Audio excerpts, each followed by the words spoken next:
We are diving into the national portion of the real estate exam to distinguish between two specific forms of ownership for married couples, which are tenancy by the entirety and community property.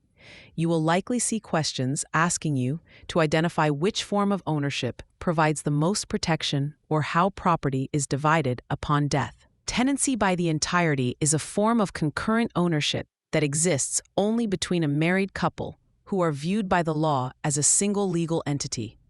This concept relies on the 5 unities, which are possession, interest, time, title, and the crucial 5th element of personhood or marriage. You should remember that the first 4 unities are the same as joint tenancy, but the addition of marriage creates a much stronger legal bond that is harder to break. When you see a question about survivorship in this context, remember that when one spouse passes away, the title automatically transfers to the surviving spouse without the need for probate. One of the biggest traps on the exam involves creditor protection.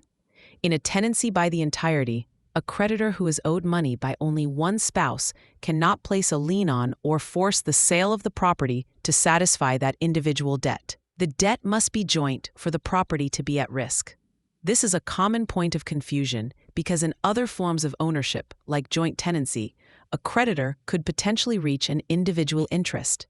A great way to remember this is the mnemonic, the big entity, because the couple is locked together in a single unbreakable legal unit that shields the home from individual liabilities. On the other hand, community property laws apply in only about 9 states, but they appear frequently on the national exam to test your understanding of what is and is not shared.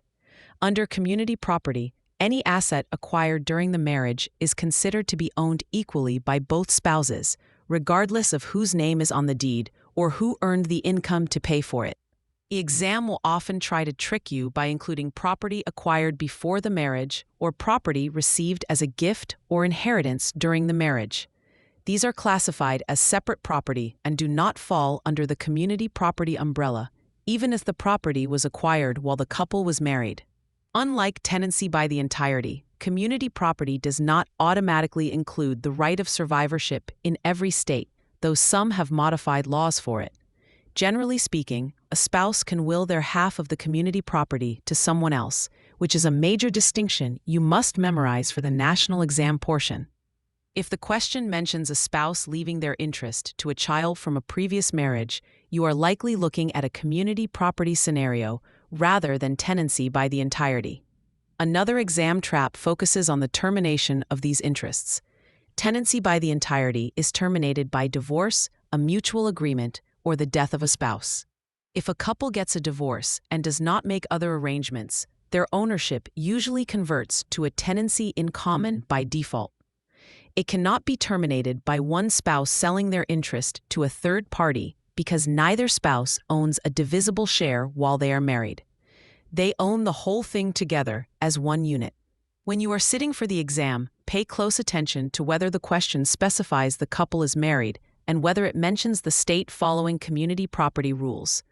If the scenario highlights protection from individual lawsuits or the automatic transfer of title upon death, you should lean toward tenancy by the entirety. If the scenario focuses on the equal distribution of assets earned during a marriage or distinguishing between inherited wealth and earned wealth, you are in the realm of community property.